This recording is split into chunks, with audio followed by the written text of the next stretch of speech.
your life is on the line and you know that you're on an oxygen tank and they're going to put you in your head, see what you do. Because the bottom line is that me, I'm one person. I can never miss. Guy's not being loyal to you. How could you be loyal to him? Yeah. And whether you're your father or not. So, you know, but it's always been hard because it was my father. The word came down, this guy had to go. You know, we didn't know nothing about him until the last minute. And I liked him. I liked Billy. He was a nice guy, but... Welcome to the show. Welcome to Chattin with Staxx. I'm your host, Bill Staxx, and today we got Mr. Ori Spado. How are you doing, Ori? Good morning, Bill Staxx. Thank you so much. Got that picture up there of my ex-partner, John DiMatteo from New Jersey. I seen a picture of you eating a burger, right? Yeah. When you first got out of prison. I want you to walk me through that day, and I want you to walk me through the day that you guys took this picture right here. Well, let's go about that burger. On that day was the day that I was released from prison. My son and my nephew picked me up at Lompoc. I was to turn myself into a halfway house in South Central. A little ways out of Lompoc was an In-N-Out burger, and they stopped to give me my first real meal in over 5 years. And I got to tell you, it was like a banquet having that In-N-Out burger. It was awesome. And the rest is history. The rest is history, my friend. So you were having dreams about that burger for quite a while then, huh? Well, you know, I had dreams about the outside food. Yeah. You know, I mean, look at for almost every single day, except for the holidays, I ate tuna fish or mackerel in prison. That's what I was able to buy from the commissary, and that's what I ate. Because trust me, okay, I don't like eating food that's got cockroaches on it. I don't know about other people, but they do eat it. Yeah, no Some people thanks. have to eat it. It's a shame. So what about this picture? This was before you went to prison, right? Oh, long before. You know, you're hearing a lot in the news now. You hear about this, what's his name? Judge Thomas being given all these gifts from Harlan Crow. Harlan Crow is the son of Robert Trammell Crow. Harlan's older brother was also Robert Trammell Crow. Robert Trammell Crow is a multi-billionaire out of Dallas, Texas.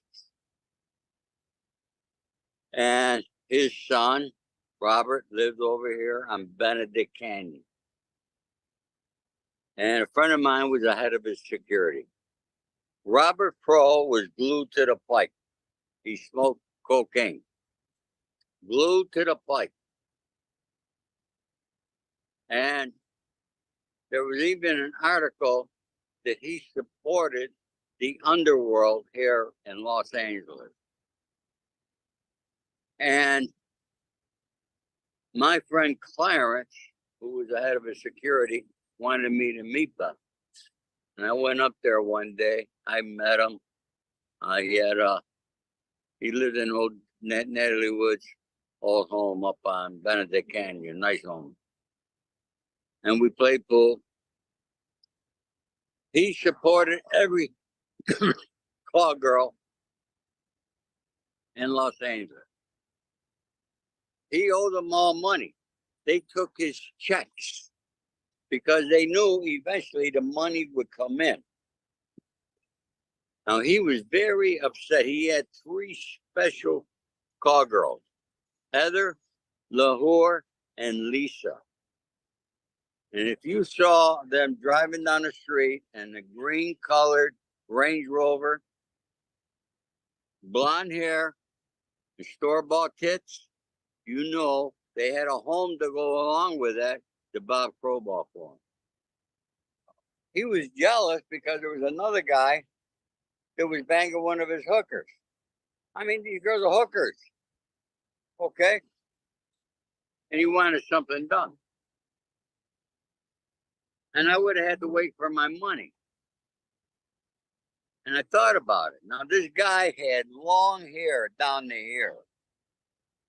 Now, I can't hurt a guy because he's banging a hooker. Okay? I can't hurt him for that. So I had to figure something I do that I could make a few bucks over here. So I knew where he lived. I had a couple of my guys waiting for him. I called him up and I told him that I wanted to meet him at Jerry's Deli over out in Ventura Boulevard in the Valley. And it was nighttime. When he came out of his house, my two guys grabbed him. They cut his hair and put it in the bag. And they brought it to me. I give that to Bob. That was my first $5,000 I made when his money came in. But Bob now wanted me in charge. And my guy had had enough. So I went in and I told Bob the rules of which I take over. Now, by this time, he had depleted in one day City National Bank over here on Wilshire and Roxbury. He depleted all the cash they had because he owned everything he owned came from his father's trust. And the only person he could sell to was his father, nobody else. So every few months he sells something off to his father. The money go in his bank and it'd be depleted because he had so many checks. So I went in there and my guy Bruce, who I had live in the house, we had to try to clean him up. He was broke. You got to imagine. There's a fucking guy now with all this money coming from this family, doesn't have no money. Can't pay the maid, can't pay to keep the water on or the power. I had to front all that money. But I knew there'd be a good end result.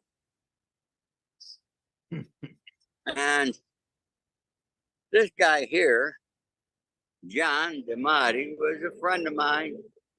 He was with Marty Tequesta out of New Jersey. He lived out here. John was a degenerate gambler. Like so many, but he was one of the best blackjack players he ever wanted to meet. And, you know, I can get into all his gambling and how he lost 50 grand, 100 grand, and all that there. But I brought John in so we could make a few bucks with me. And so that, I mean, this was a full-time job. Yeah, like you're living there, right? No, I didn't live there. I had my guy Bruce living there. Yeah, so you But got eyes there, you, basically. There was something on a daily basis. These hookers are trying to get to him. He's got no money. Everybody wants money. All the drug dealers want to kill him. So now, one day, I mean, he owed one drug dealer from Israel $150,000. I talked to him. Now, I used the name Junior. I didn't tell everybody my real name. I used the name Junior. And I got well known with everybody as Junior. And one day I pull in the driveway, I hit the things, the gate opens, the fucking parking area is full. Had to be 10, 12 cars, 3 black guys in every car with their fucking AK-47s, Uzis. I said, oh, fuck, what's this? I go, Bruce opens the door. I said, where's the boss? He said, the boss is upstairs. He wants to kill Bob. I said, yeah. I said, tell the boss either kill Bob or come down in the kitchen and meet with me. This was one of the leaders of the Crips. He comes down, who am I? I tell him, look, if you're anybody, you can check me out. This is who I am. Here's my number. I said, Check me out. You'll find out I'm a man of my word. How much does Bob, because we're paying all the drug dealers dollar for dollar what they're owed. Yeah. Hookers got paid 10 cents on the dollar. And the reason why Bob will give a generic hooker a check for $5,000. A generic hooker, somebody you would pay a couple $100. So you give her $500. If they come up and say he owes me 5,000, you give her Right. 500. Yeah. So anyway, Okay. so I asked this guy. I says, "How much does he owe you?" He said, 15,000. I started laughing like hell. He said, "Why are you laughing?" I said, "Because you're up here. You got all these fucking guys out there." I said, "You want to kill them? You guys that never make it to Sunset Boulevard if a gun goes off up here." I said, "You'll all be arrested. What are you, fucking crazy?" I said, "This is nothing." I said, "Check me out if you're anybody." That night he called me. He says, "Sir," he said, "I check you out." He says, "You're a man of your word. I'll wait for your call." And what I did with the drug dealer, when the money came in, I paid the drug dealer. And eventually it took me 6 months to negotiate the deal with his father's lawyers and accountants. And I negotiated Bob's interest out of the Dallas Market Center. I got him $940,000 up front and $34,000 a month for 30 years.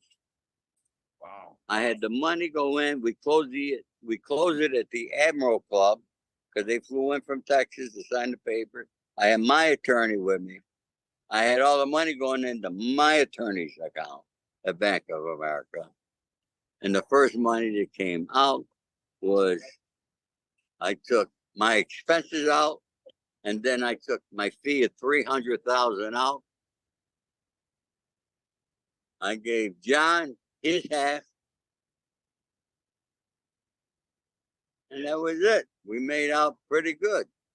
John, then normally every time I made a score, I go back east, take care of my children, my mother, and everybody. And I no sooner fucking landing, and I'm at my daughter's house, and John calls me. He says, "You dirty bastard." He said, "It's all your fucking fault." And I knew right away. I said, "John, don't tell me you lost all that fucking money." He lost it all one night. Gambling. One night, 150 grand. Wow. I mean, I've seen that happen so many with these guys. It's crazy. All right, then he had his children come out, and he wanted to take his kids to Disneyland. He had no money. I said, "Pull up in front of my building. I'll come out. I'll give you $1,000, which I did. I gave him $1,000. John was always a problem. I mean, he had a problem with the Russians. I had to go over with my baby one night at 4:00 in the morning to the card club. Shit like that there. I mean, these are things. But John was a good guy. Just degenerate gambler. That's it. He's passed away since then. Yeah, a lot of people are they get into that gambling, it gets addicting, right? Yeah.